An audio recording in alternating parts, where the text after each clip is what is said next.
Bien, bonjour à toutes et à tous. Bonjour, ravi d'être avec vous pour cette nouvelle après-midi de conférence. Je salue évidemment tous nos internautes qui nous suivent derrière leurs écrans via les caméras qu'on a pu distiller un peu partout sur cette salle de conférence. Alors, on va parler d'un sujet capital, important. Ça fait longtemps qu'on ne l'a pas abordé, ce sujet.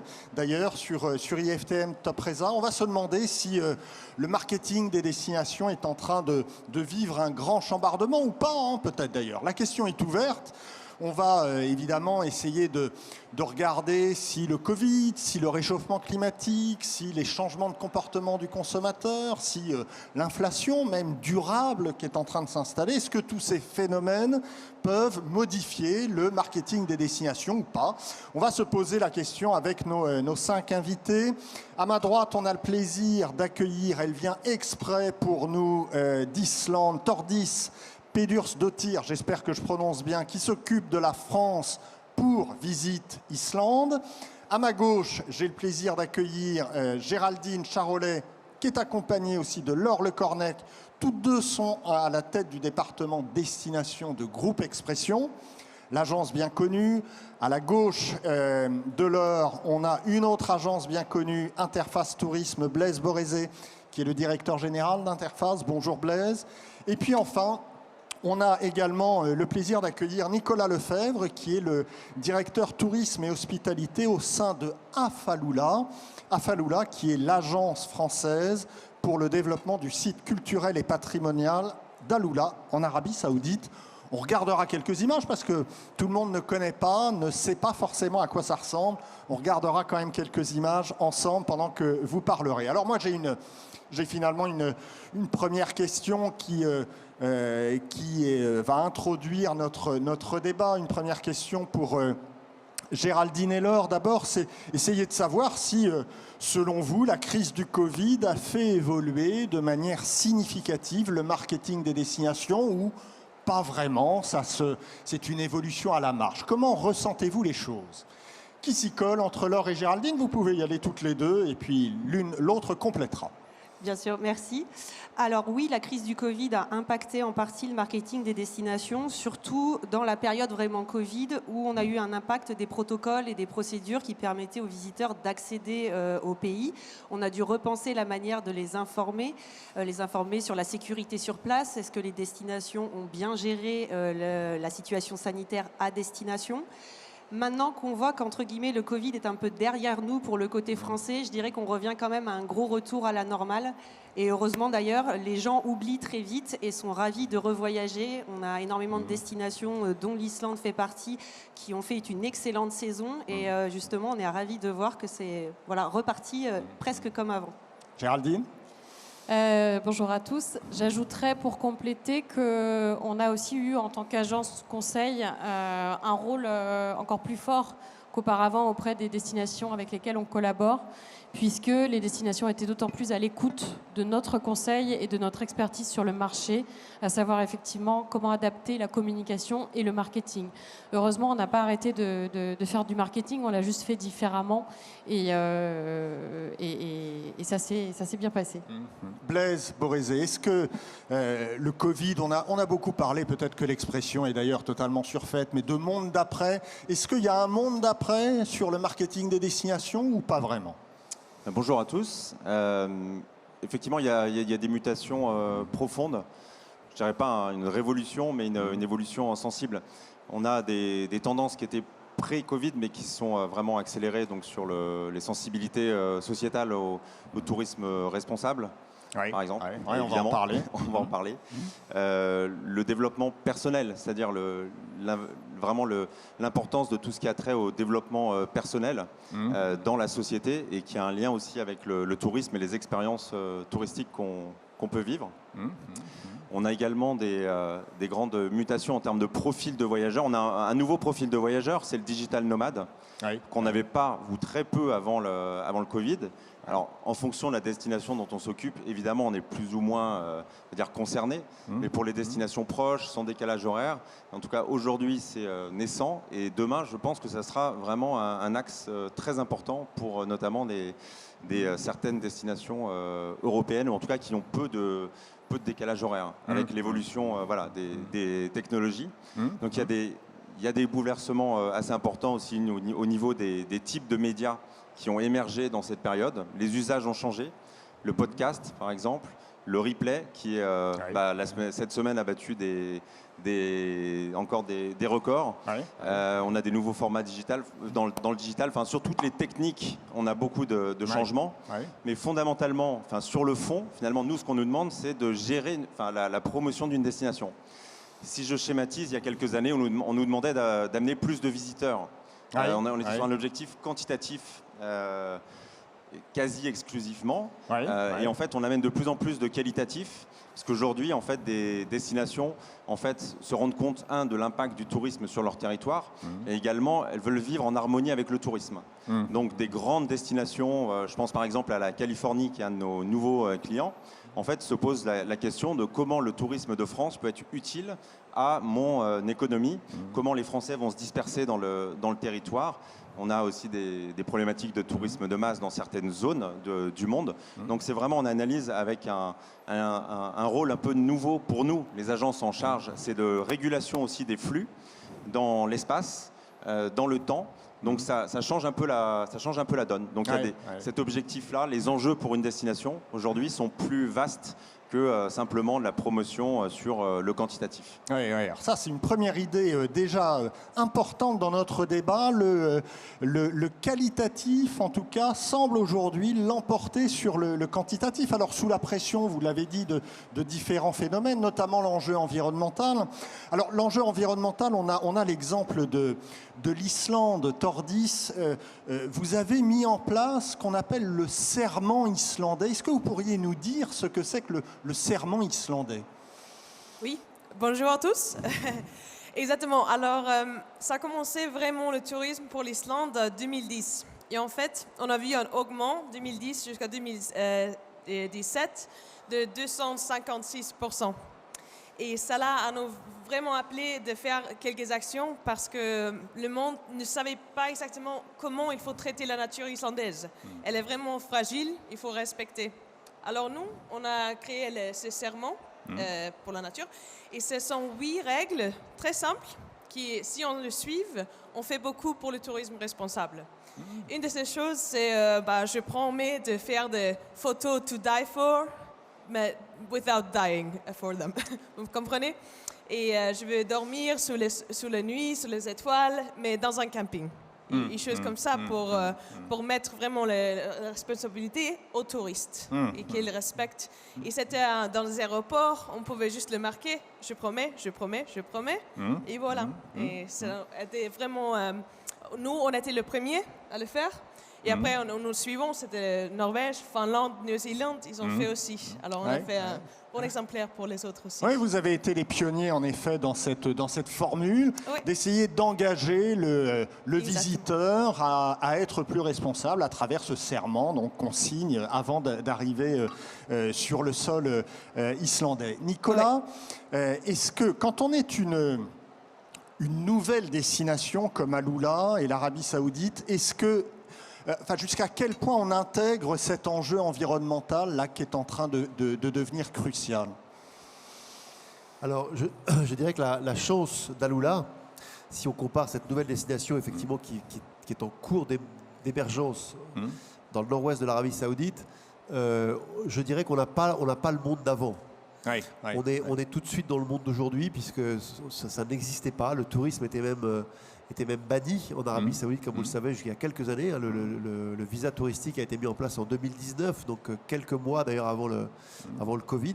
On va découvrir des images d'ailleurs, si la technique veut bien nous projeter des images d'Alula, parce que tout le monde ne connaît pas forcément à quoi ça ressemble.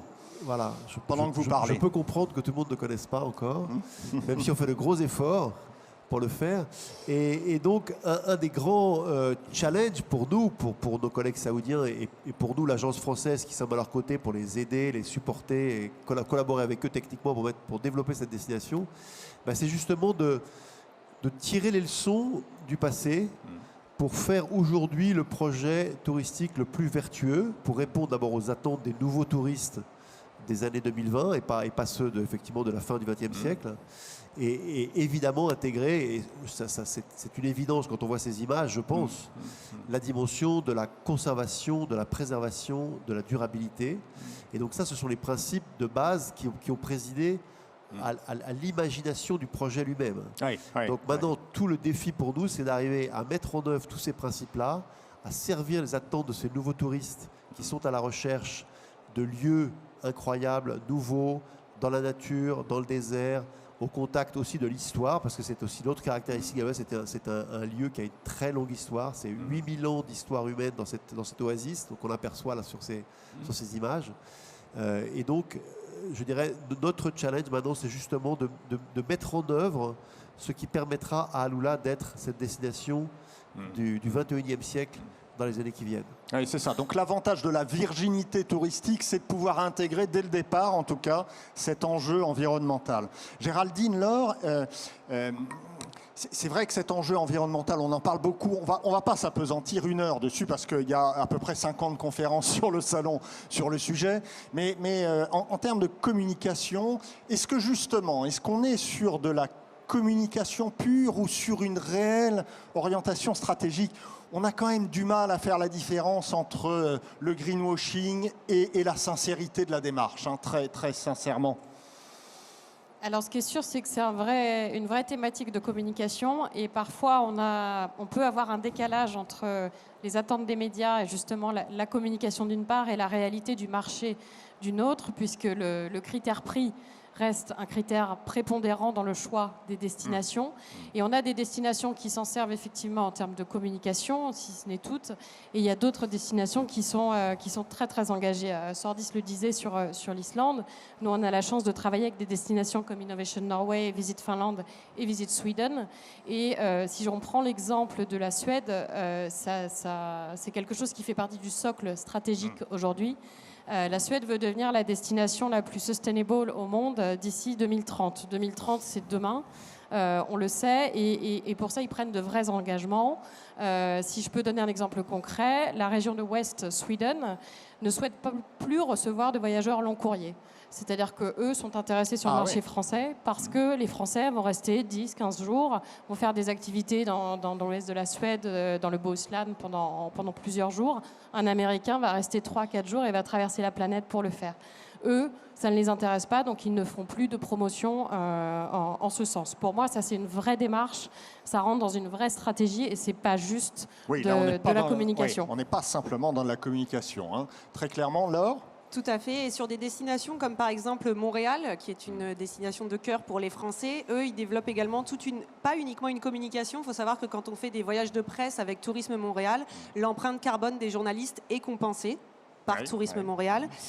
Et ils s'inscrivent dans une stratégie qui va s'appeler Destination Harmonieuse, qui prend en compte le tourisme durable, tout ce qui est lié à l'environnement bien sûr, mais d'un autre côté, les habitants de Montréal, que ce tourisme soit vivable pour les habitants et qu'il soit aussi d'un bénéfice économique. Souvent, on place le tourisme responsable. Moi, je préfère parler de tourisme durable, dans le sens où on inclut et la préservation de l'environnement, mais le fait que ce tourisme est aussi une économie qui doit bénéficier aux habitants sur place, aux cafés, restaurants, hôtels. Et il ne faut pas l'oublier et essayer de penser aussi ça dans sa globalité pour justement pas non plus être dans un greenwashing à outrance.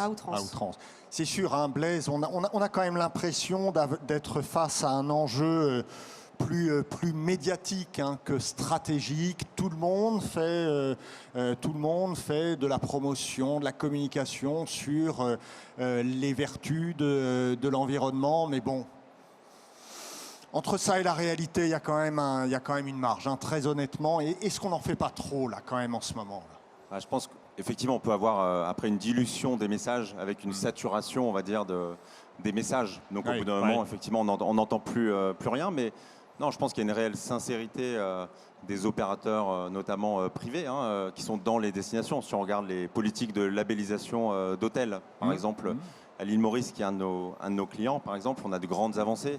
Les nouvelles expériences touristiques proposées par des réceptifs également, qui vont chercher une nouvelle expérience plus culturelle, plus authentique, plus en lien avec le terroir, etc. Il y a une réelle évolution vraiment des pratiques. Après, comme on l'a dit, effectivement, le comportement des voyageurs n'est pas totalement à l'unisson des articles et des médias. Les médias ont une forte appétence pour ces thématiques, ça c'est très clair. Mais nous, on est là pour créer de nouveaux imaginaires. C'est notre mission. Donc on doit aussi, je pense, avoir un temps d'avance. Et les destinations doivent avoir un temps d'avance, en tout cas pour réconcilier le tourisme avec les territoires. Et en tant qu'agence de communication, on doit aussi s'engager dans une politique responsable de communicants. Donc c'est aussi passer au filtre, finalement le type d'activité, au-delà des messages, mais le type d'activité et comment on les réalise. Donc les événements, les campagnes de promotion, les choix des tours opérateurs avec lesquels on travaille. On est membre d'ATR et d'ATD. Voilà, on a aussi des préférences, on va dire, pour certains acteurs qui sont engagés également dans un tourisme durable, responsable sur le marché français. Donc ça, c'est ce que l'on peut maîtriser. Il y a des éléments qu'on ne va pas maîtriser, mais en tant que communicant, on maîtrise certains, les messages et les outils qu'on utilise pour les diffuser. Alors, il y a un enjeu qui est connexe à l'enjeu environnemental, c'est celui du surtourisme. Et alors là, c'est pareil, l'Islande est un exemple de ce qu'on peut essayer de faire pour essayer de contrer ce surtourisme. Vous avez, Tordis, essayé de désaisonnaliser et vous avez essayé de promouvoir l'ensemble des régions du pays. Ça, c'est une vraie démarche aussi volontariste. Est-ce que vous pourriez nous expliquer un peu comment vous avez fait?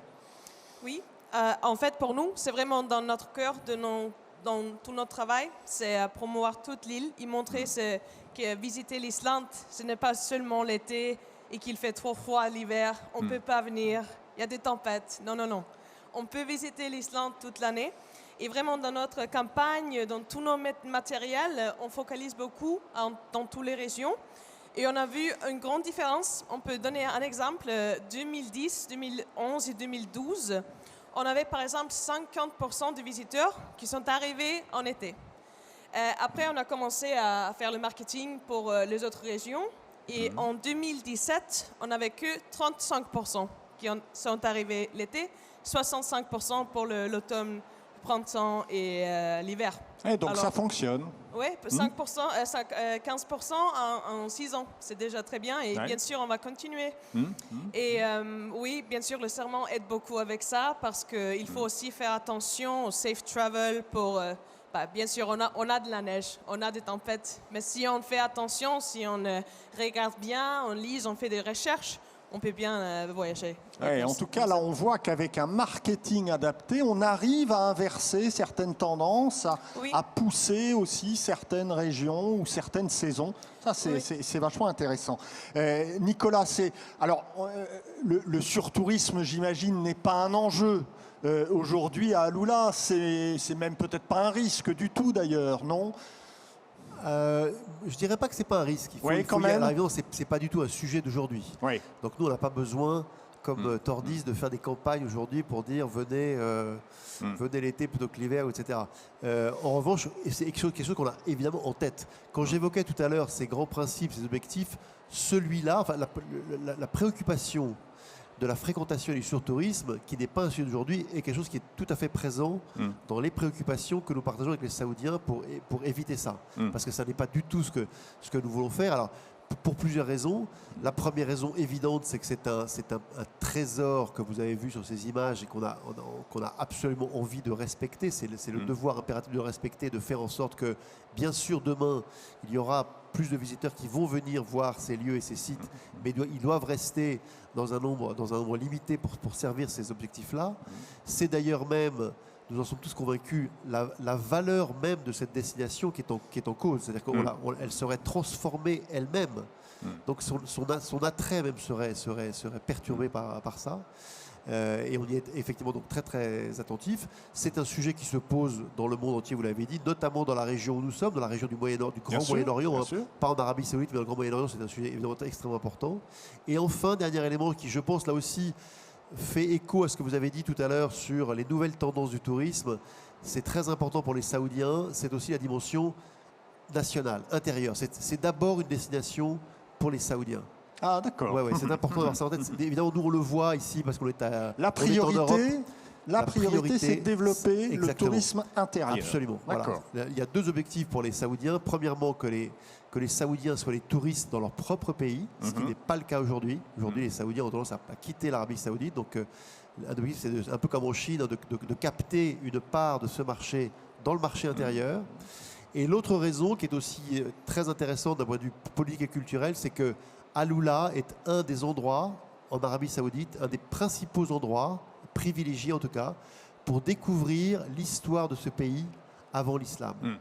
Parce que c'est un pays donc chargé d'histoire, je l'ai dit, 8 000 ans d'histoire, donc une histoire qui est même très très majoritairement avant l'islam. Et c'est une période qui a été cachée, occultée pendant très longtemps. Et un des buts justement maintenant, c'est de remettre en valeur cette histoire. Alors pour le monde entier bien sûr, mais d'abord pour les Saoudiens eux-mêmes, qui ont une histoire d'avant l'islam. Ce qu'on n'aura pas dit jusqu'à il y a quelques années. Oui. Géraldine et Laure, l'exemple de Tordis est très significatif. Avec une communication adaptée, on arrive quand même à vaincre le surtourisme, en tout cas à réorienter certains flux touristiques. On a d'autres pays qui sont parvenus à le faire avec des résultats aussi impressionnants. On peut citer l'exemple de Montréal qu'on représente également. On a beaucoup travaillé justement d'un point de vue sur le médiatique et aux côtés des influenceurs aussi, pour les faire partir plutôt l'hiver, plutôt que l'été, pour montrer qu'on pouvait vivre un beau Montréal l'hiver. Il y a énormément de festivals également qu'on peut apprécier. Vous en avez un génial qui s'appelle Igloo Fest, qui est un festival électro en plein mois de janvier en extérieur à Montréal. Et on peut leur montrer que oui, il y a de la vie et que oui, non, on n'est pas enfermé chez soi, ne rien pouvoir faire, et que on voit une autre destination. Quand on va en Islande, effectivement, l'hiver, on voit une autre Islande que si on y va l'été. Donc, c'est une autre expérience. Et de plus en plus de personnes, comme le disait Blaise tout à l'heure, il y a le côté très expérientiel qui rentre aussi de plus en plus en ligne de compte. Les gens voyagent pour leur passion. Les gens veulent vivre des moments un peu exceptionnels dans des destinations exceptionnelles. Donc là, effectivement, notre rôle de communicant, c'est de montrer toutes ces expériences qu'on peut vivre à différents moments de l'année et justement pour essayer de réorienter ces flux. Géraldine ? On peut aussi se poser la question du comportement du voyageur et du consommateur et se dire qu'on n'est pas obligé de faire toujours tous la même chose au même moment. Bien sûr, il y a des pics sur les vacances scolaires, ça, on n'a pas tous le choix du moment où on voyage. Par contre, on peut aussi s'adapter un petit peu différemment. C'est-à-dire qu'on peut visiter des sites très très fréquentés, plutôt à contre-courant. Si on va visiter l'Acropole à Athènes, on n'est pas obligé d'y aller à 9h le matin quand il y a beaucoup de croisiéristes, il y a beaucoup de groupes qui sont là. Par contre, à 18h, il y a une lumière sublime et il y a beaucoup moins de monde. Donc ça, finalement, c'est des petits tips aussi auxquels on peut réfléchir. Et sur il y avait une campagne, je ne sais pas si certains d'entre vous l'ont vu, qui était un positionnement très assumé de la Barbade, qui a fait une vidéo, c'était juste en post-Covid, qui disait « Please come », avec de superbes images de la Barbade, « but not all at the same time ». Et je trouve que c'est intéressant de dire oui, on a une très belle destination, on vous attend, venez. Mais ça rejoint un petit peu l'Islande qui dit venez, par contre ne vous limitez pas au cercle d'or parce qu'il y a beaucoup à explorer sur le pays. Donc les Français ont cette réputation de pouvoir sortir un petit peu des sentiers battus et je pense que c'est important d'encourager les voyageurs à le faire grâce à nos actions marketing. Blaise, le marketing comme levier d'une meilleure répartition des flux touristiques, c'est quelque chose qui fonctionne? Oui. Ça va arriver. C'est bon. On a les limites, comme on le rappelait, on a les contraintes des vacances scolaires qui sont quand même déterminantes pour bon nombre de personnes. Donc ça peut évoluer, mais c'est des données qu'on ne maîtrise pas. Et après, comme je le disais tout à l'heure, avec le télétravail, on a quand même la possibilité d'envisager davantage de voyages un peu plus longs sur d'autres périodes de l'année pour bon nombre de personnes. Et ça va se développer. Donc, on pourra mixer davantage le loisir avec le travail. Ensuite, nous, on l'a expérimenté sur l'île Maurice, qui est une destination traditionnelle d'hiver, et sur laquelle on a insisté depuis de nombreuses années. Et là, je pense qu'on arrive à une maturité aussi du message pour découvrir les beautés intérieures de l'île, les nouvelles activités. Et on a donc vraiment, ça rentre en résonance en fait, avec les tendances de société, de plus de local, de plus d'activités, d'aventures, de randonnées sur l'île. Donc ça c'est tout à fait possible. On a eu des résultats en termes statistiques. Pour vous donner un autre exemple, qui est la Californie, donc pour laquelle on commence tout juste une collaboration, donc je ne pourrais pas parler de résultats, mais d'intention, puisque la Californie est traditionnellement pour les Français une destination d'été. Ils ont largement allongé la période de avril, on va dire, à octobre-novembre. Mais ça reste quand même une destination autour de l'été. Alors qu'en hiver, en fait, en Californie, on peut faire des superbes voyages dans le sud Californie. On peut aller skier également, en tout cas tenter une journée de ski en Californie. Si on veut voir le pont à San Francisco, on le verra sans brouillard en plein hiver. Il y a beaucoup de choses, mais c'est pas du tout dans la tête des personnes de pouvoir aller. Et la Californie est confrontée tout de même à un problème d'étalement des flux, puisque Yosemite, par exemple, a mis en place cette année une politique de quotas. Et donc, effectivement, il y a un quota journalier, etc. Et l'expérience, nous, on doit quand même favoriser la meilleure expérience pour le touriste. Donc, le prévenir. Et je pense que les réseaux sociaux permettent aussi d'influencer beaucoup en ce sens. Parce qu'on sait qu'une mauvaise expérience d'un voyageur à destination, c'est tout de suite sur les réseaux sociaux. Et si nous, on véhicule un message qui serait totalement paradisiaque sur tel site en très haute saison, en fait, on va tout de suite avoir une réaction en ligne. Donc, on a ce besoin d'éduquer aussi, notamment à travers les réseaux sociaux et les partenaires professionnels aussi, sur où aller, quand. Enfin, les partenaires professionnels sont vraiment des prescripteurs et ils ont ce rôle de conseiller. C'est là qu'ils vont amener de la valeur ajoutée. Et je pense de plus en plus parce que effectivement la massification du tourisme fait qu'aujourd'hui il faut connaître les meilleures conditions d'une expérience touristique. Sinon c'est dommage parce qu'on transforme un rêve en frustration. C'est quand même dommage d'aller à Yosemite ou dans un autre site majestueux et de revenir avec une expérience qui ne soit pas optimale parce qu'on a eu un rythme de voyage trop rapide, parce qu'on n'est pas allé à la bonne période, etc. Donc on a vraiment un rôle, je pense, de pédagogique. Alors on a parlé d'enjeux environnementaux, on a parlé de l'enjeu du surtourisme. J'aimerais qu'on aborde l'enjeu alors à la fois du tourisme culturel et de la façon de se raconter d'une destination. C'est vrai que les Français sont réputés pour être un peu les champions du tourisme culturel. Dans le marketing touristique, c'est toujours, Géraldine, c'est toujours un angle d'attaque aussi important, ou est-ce qu'on l'aborde autrement? Est-ce qu'on l'aborde d'une façon différente, cette appétence culturelle des Français pour le tourisme culturel? Ce qui est sûr, c'est qu'il faut attiser la curiosité des touristes, des voyageurs français.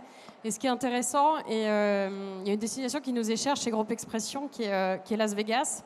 C'est pas la première destination à laquelle on pense pour le tourisme culturel. Je le confirme. Et pourtant, on a très très longtemps fait la promotion de Las Vegas en dehors du jeu.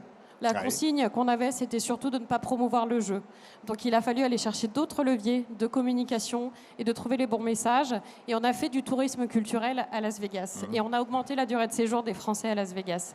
Et ça, c'était, ce qui est extrêmement intéressant dans nos métiers, c'est d'aller chercher le challenge, parce que là, il y en avait un pas mal. Mais oui, le tourisme culturel reste important, bien sûr en termes de communication.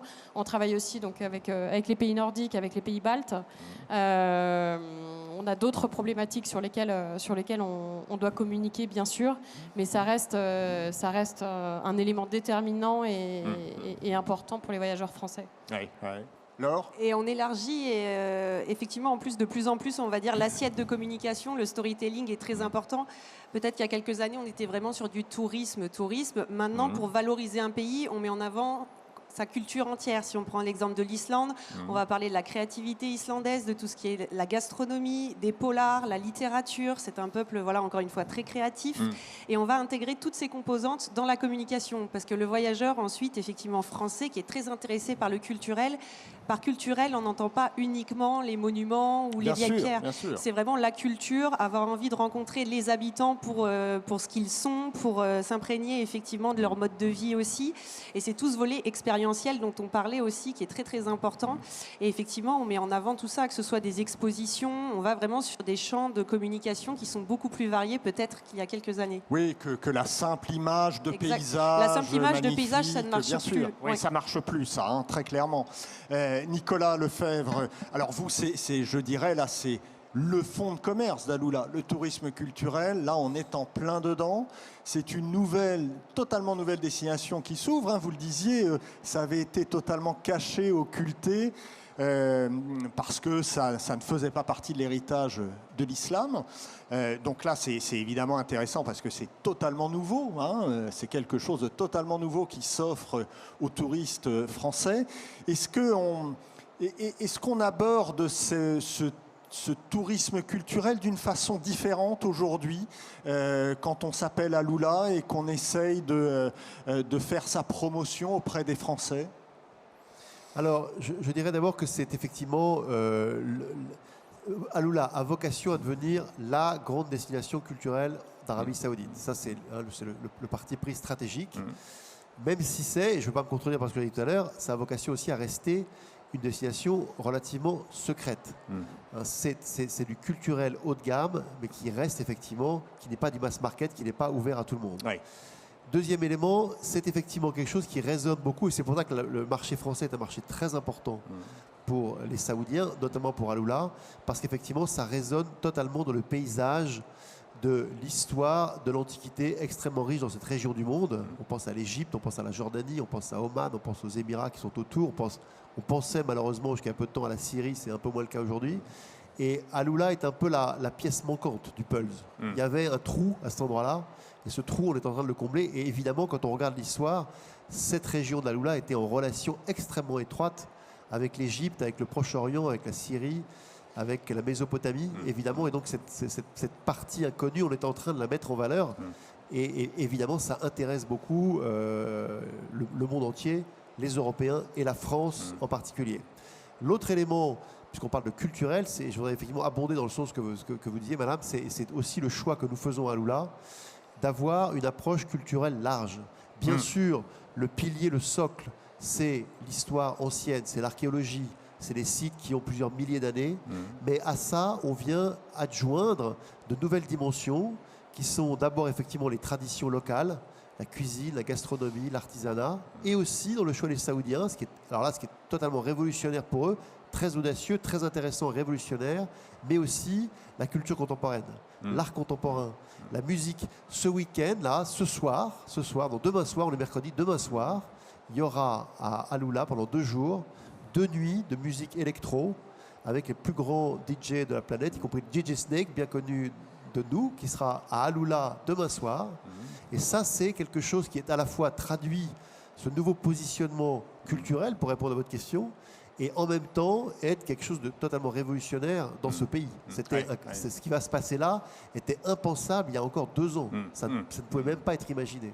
Voilà. Et donc c'est bien cette offre culturelle extrêmement variée, puisqu'il y a donc, je parlais de la musique électro, j'aurais pu aussi citer la magnifique exposition d'art contemporain qui s'appelle Desert X, qui est une reprise d'ailleurs d'un projet californien d'ailleurs. Desert X, ça vient de Coachella en Californie, et donc ils ont repris ce concept pour le développer dans les canyons d'Alula. C'est absolument magnifique. On voit de l'art contemporain qui a été conçu spécialement pour ce lieu, dans des magnifiques canyons de rochers et de sable. C'est magnifique. Donc voilà, c'est effectivement toute cette facette culturelle qui est développée.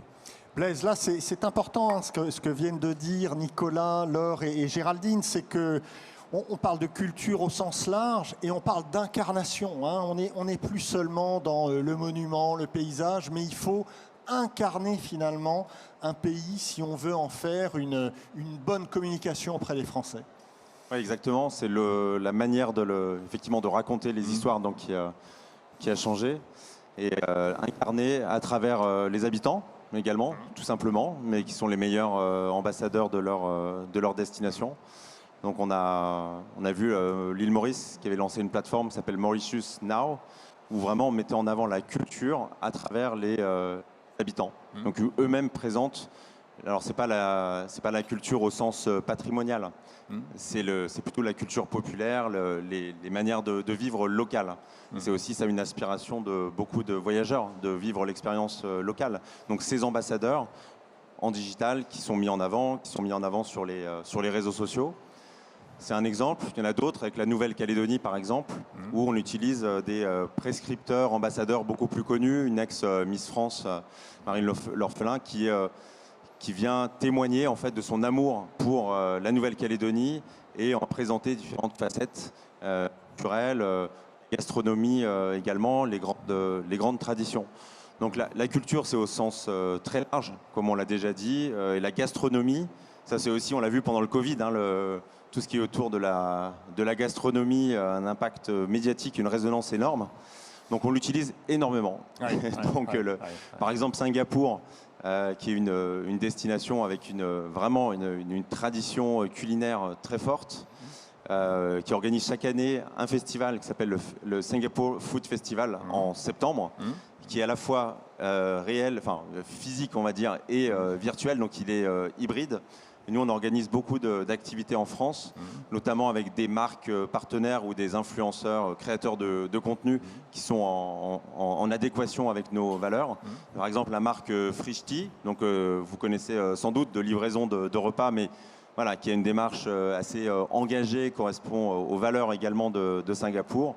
Voilà, on a créé beaucoup de menus singapouriens, on a envoyé des créateurs de contenu qui ont animé la communauté également Frischti autour des éléments de la gastronomie singapourienne. Donc là, on utilise des marques, des influenceurs qui peuvent relayer les messages auprès de leur communauté, parce qu'on a nos propres réseaux, mais évidemment, on a besoin aussi de trouver les bons relais sur les médias et culture. Alors voilà, ça peut être dans d'autres domaines, culture, l'art contemporain va être très différent, etc. Et ça reste les mêmes types de mécaniques. Alors, enjeu environnemental. Oui, Géraldine, vous vouliez ajouter quelque chose? Non, j'allais ajouter qu'effectivement, et là sur les choix marketing des opérations de promotion, ça vient aussi un petit peu changer les choses. C'est-à-dire qu'aujourd'hui, alors oui, on a pas toutes les destinations, vous l'avez vu, ne sont présentes à l'IFTM. De même que les destinations sont un petit peu moins présentes sur des salons grand public. Par contre, on s'appuie sur des opérations un petit peu différentes. On a été présent sur le Lyon Street Food Festival, effectivement sur l'aspect gastronomie. On a fait des opérations avec des clubs de rugby aussi à l'époque, encore pour Las Vegas. Mais la culture sportive, c'est aussi un élément très très important. Ça veut dire qu'on sort du tourisme stricto sensu. Oui. On sort encore une fois de la carte postale parce que ça n'est plus suffisant. Oui, ça c'est important. J'aimerais qu'on poursuive. On a vu donc l'enjeu environnemental, le surtourisme, on a vu la façon de se raconter qui était en train d'évoluer. Est-ce que vos clients destination, est-ce qu'ils deviennent plus exigeants vis-à-vis de vous? Est-ce qu'ils vous demandent des résultats? Et quels résultats? Est-ce qu'il y a un ROI qui est quantifiable dans votre métier? Comment ça se passe aujourd'hui? Ça n'est pas nouveau, ça. Ils ont toujours été très exigeants.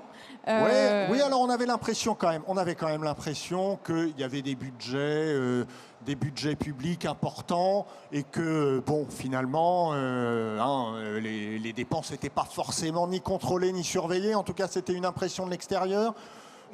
Oui, c'était qu'une impression de l'extérieur. Donc, il faut toujours prouver un ROI. Faut toujours, Mais quel ROI? C'est notre rôle de conseil, du coup, également de le définir. Parce que, comme on en a parlé tout à l'heure, on peut vouloir faire de la quantité, on peut vouloir faire de la qualité. C'est à nous de conseiller également, de voir sur quel segment il est plus pertinent d'orienter justement nos clients en fonction des budgets dont ils disposent. Est-ce qu'on va faire plutôt une promotion médiatique sur les réseaux sociaux ou de l'influence? Est-ce qu'on va plutôt travailler le segment, ce qu'on appelle le trade, c'est-à-dire les tours opérateurs, agences de voyage? Tout cela peut être totalement complémentaire. Ou alors, en fonction des budgets, on peut être amené à faire des choix et c'est là vraiment notre rôle de conseil. Mais effectivement, nos clients destination dépensent de l'argent public, donc doivent aussi justifier auprès de leur population comment cet argent est dépensé et quels sont les résultats obtenus. Ça peut être pour les médias un nombre d'articles, ça peut être une valorisation monétaire de ces articles, ça peut être pour des influenceurs, c'est de l'achat de contenu, donc on peut définir voilà, le type de contenu qu'on leur achète, ou alors le nombre de posts qu'ils font, d'articles de blog qu'ils produisent.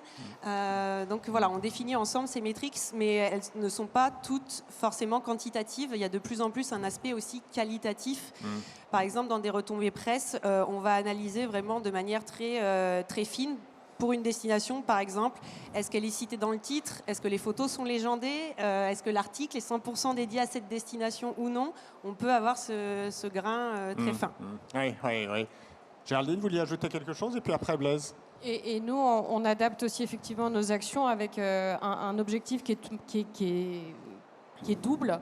À la fois cet objectif de visibilité, toujours encore une fois faire passer les bons messages, et aussi un objectif de conversion.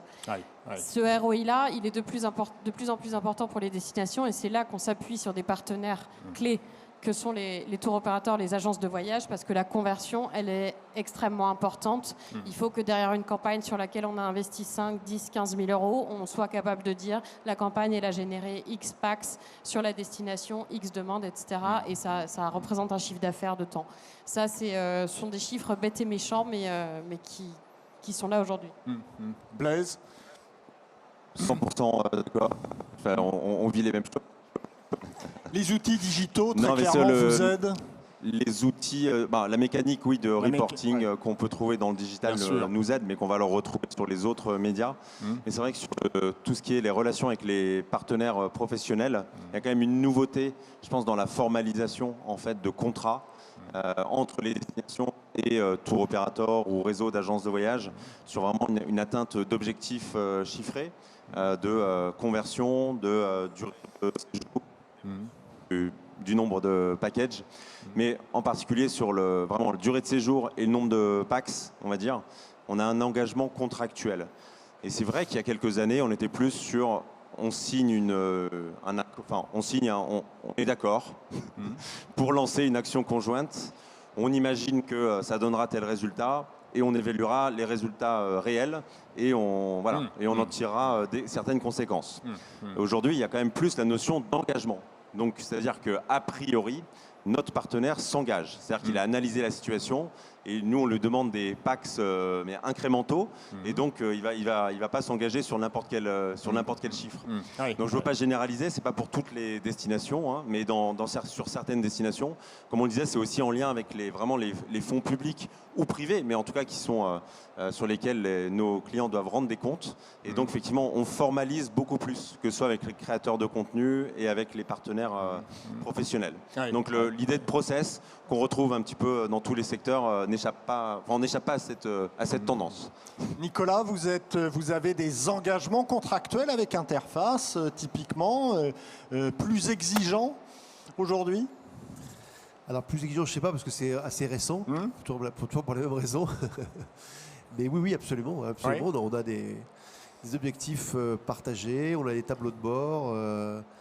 Interface doit nous rendre des comptes régulièrement. Et nous-mêmes, avec Interface, à nos grands patrons qui sont en Arabie Saoudite. Et c'est tout à fait légitime, hein, c'est tout à fait normal. Je voudrais juste peut-être insister sur le point sur lequel on a certainement des progrès à faire. Enfin, je parle en tout cas pour moi, peut-être aussi pour les autres. C'est sur effectivement la pertinence des indicateurs qu'on a trouvés. Le fait qu'il y ait des indicateurs, des objectifs, il n'y a pas de discussion et c'est tout à fait normal, il faut le faire. Mais c'est vrai que voilà, dans le nouveau monde du tourisme qu'on évoquait tout à l'heure, dans lequel on rentre, évidemment, il faut qu'on fasse un peu évoluer certaines de ces données. C'est pas toujours, vous l'avez dit tout à l'heure, c'est pas toujours le fait d'avoir le maximum d'exposition médiatique dans tel secteur qui est vraiment le point le plus important. Donc il faut qu'on aille un peu plus loin dans la recherche de comment est-ce qu'on traduit vraiment ce qu'on recherche réellement. Du coup. Oui, moi j'avais une compagnie de croisière qui me donnait un exemple l'autre jour. Ils avaient pris un influenceur pour rédiger un certain nombre de messages sur la compagnie de croisière. Il y avait eu plusieurs centaines de milliers de vues. Au bout du compte, une conversion. Donc c'est là où Et c'est là où c'est un tout, et comme disait Géraldine sur le volet, et Blaise sur le volet des tours opérateurs et agences, on a aussi par exemple un travail qu'on fait pour certaines destinations. Ça rejoint aussi l'idée de la désaisonnalisation, comment on fait. Et bien on travaille par exemple avec les opérateurs privés pour qu'ils proposent des offres aussi différentes. C'est-à-dire par exemple sur Montréal, qu'on aille peut-être que à Montréal si c'est la destination qu'on veut valoriser. On travaille pour la Lituanie, d'avoir des programmes uniquement Lituanie par exemple, et ne plus avoir des programmes... plus uniquement que des programmes qui intègrent les 3 pays baltes, mais aussi c'est aussi une manière de marketer la destination et de la promouvoir et d'essayer d'orienter l'offre touristique vers ce qui intéresse nos... Et là, on est plus sur du qualitatif, effectivement. Est-ce qu'on est capable d'imaginer la communication touristique demain, dans un futur? Est-ce qu'on est capable d'anticiper un peu ou pas du tout aujourd'hui, Blaise? Ça dépend à quel horizon, on va dire. Mais là, sur les mois à venir, en tout cas, on a quand même tous les professionnels dans le secteur ont des fortes interrogations sur la notion de prix. Oui. Donc ça aura clairement un impact sur la segmentation, enfin sur le ciblage de nos audiences. Aujourd'hui, on sait que cet été, il y a eu finalement, malgré une hausse des prix, beaucoup de personnes ont voyagé. Donc, mais on peut imaginer que cette élasticité au prix reprenne quand même de manière assez forte. Donc voilà, ça peut avoir un impact. D'une manière générale, je pense qu'on est beaucoup plus opportuniste dans le sens où on doit adapter nos plans de communication. Avec le Covid, on a été bien malgré nous obligés de le faire, et on est encore dans un contexte je dirais assez incertain pour les mois à venir. Mais d'une manière générale, je pense que les destinations vont communiquer de manière beaucoup moins descendante, c'est-à-dire beaucoup moins institutionnelle que par le passé, où on avait une belle campagne, un grand visuel, un grand discours, etc. Oui, ça suffisait. Ça c'est fini parce que avec effectivement l'évolution du digital, c'est aujourd'hui les conversations en ligne font qu'on ne peut pas se limiter à cela. Et après, je pense qu'on doit aussi investir des terrains, les nouveaux terrains sur lesquels sont finalement les futurs voyageurs. C'est Netflix, c'est Brutix. C'est-à-dire c'est être en collaboration avec des marques qui sont puissantes au niveau média pour coproduire des programmes, par exemple. Et donc, il faudra des moyens importants aussi. Donc le futur du marketing, j'espère qu'on aura des moyens aussi importants à la hauteur des ambitions en fait des destinations. Et donc c'est pour être capable d'être vraiment présent là où on peut influencer également les futurs voyageurs. Laure, Géraldine? C'est important dans le sens où effectivement tout ce qui est l'arrivée du digital, mais ça fait des années, les destinations doivent vraiment s'orienter en fonction des audiences qu'elles souhaitent cibler. On ne peut plus faire des campagnes tous azimuts, donc il faut toujours bien conseiller la destination et voir quel type de voyageurs vous voulez accueillir. Si c'est ce type de voyageurs-là, ok, on vous propose plutôt de travailler tel segment. Puisque maintenant, effectivement, sur les réseaux sociaux, on peut aller en termes de métriques et en termes de filigrane et de granularité des audiences, on peut voir énormément de choses, des hommes, des femmes, l'âge. On avait bien sûr la localisation géographique, mais maintenant, on peut effectivement savoir un peu les loisirs des gens. Enfin, on peut faire vraiment des campagnes très ciblées qui vont générer normalement plus de conversions qu'une communication tous azimuts. N'en aura. Oui, on peut imaginer, vous parliez de Netflix, on peut imaginer Alula faisant une coproduction avec Netflix. Oui, ça existe. En fait, ça existe déjà à travers des pratiques des grands sportifs qui vont visiter des villes, en fait, et donc ils mettent en scène réellement la destination. Donc ça, c'est qui font du parcours dans, je crois que c'était à Rio. Enfin voilà, il y a des choses comme ça. Et je crois que d'ailleurs, je me demande si Alula a déjà pas fait des choses. En tout cas, l'Arabie Saoudite, d'une manière générale, a utilisé aussi ce type de levier. Nicolas, vous vouliez préciser? Oui, juste un mot pour compléter ce que disait Blaise. On a un grand projet qui est en train d'être livré d'ailleurs, et j'espère que vous pourrez le voir prochainement sur les ondes, qui est un grand projet avec National Geographic, qui fait toute une série de productions de contenu sur Alula, sur l'histoire, la nature, Alula. Et donc voilà, donc vous allez voir progressivement apparaître sur le web donc de la production National Geographic, qui est un partenariat avec Alula. Et un gros documentaire prochainement sur lequel on sera. Je vous inviterai à le voir avec nous dans quelques semaines. Nicolas, je ne peux pas m'empêcher évidemment de vous poser la question, mais quand on est comme ça, une nouvelle destination qui essaye d'investir le marché français, qu'on a une image assez marqué hein, d'un régime autocratique, d'un régime religieux. De quelle façon vous arrivez à intégrer ça justement dans votre communication sur un marché comme la France?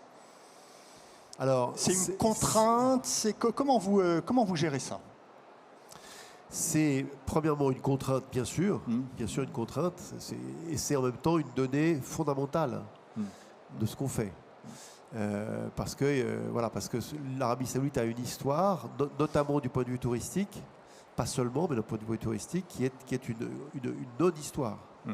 Et pour une raison d'ailleurs, pour une raison tout à fait évidente, c'est que l'Arabie Saoudite elle-même refusait le tourisme jusqu'à il y a quelques années. Donc c'est pas qu'on n'avait pas fait attention, on n'avait pas été attentif, c'est que la destination elle-même avait décidé que le tourisme n'avait pas droit de cité en Arabie Saoudite. Donc là, on vit une révolution complète, parce que maintenant, au contraire, ça devient un secteur d'activité qu'ils veulent développer. Donc on doit évidemment intégrer cette dimension-là. Et on doit intégrer aussi, comme vous l'avez dit, effectivement, l'image de ce pays. Une des façons de le faire, alors on n'en est pas forcément très fier, mais c'est très important, c'est que, même si je n'ai pas respecté cette consigne-là en vous parlant aujourd'hui, mais on parle d'abord d'Aloula. Oui. On ne parle pas de l'Arabie Saoudite en réalité. On parle d'Aloula. On parle d'une région qui se trouve être en Arabie Saoudite, mais qui est totalement l'Arabie Saoudite, mais qui en même temps, par certains aspects, ne l'est pas, parce que c'est une région d'abord, c'est l'Arabie Saoudite, et c'est justement, comme je l'ai dit tout à l'heure, quelque chose, un endroit où on va découvrir une histoire inconnue, qui n'était pas connue. Voilà. Qui n'était pas d'ailleurs une histoire saoudienne, puisqu'en plus l'Arabie Saoudite, comme vous le savez, est un pays extrêmement récent. L'Arabie Saoudite a été créée en 1932, donc c'est même bien après tout ce que j'évoquais tout à l'heure. Je parlais de l'islam, le 5e siècle, je parlais d'époques qui sont bien antérieures à l'islam, donc l'Arabie Saoudite n'avait aucune existante en réalité à cette histoire. Mais pour revenir à votre question, évidemment, c'est un élément tout à fait important. Je dirais que la bonne surprise, la relativement bonne surprise que nous avons, c'est que finalement, on se rend compte que cet obstacle n'est pas si énorme que ça, notamment de la part des professionnels.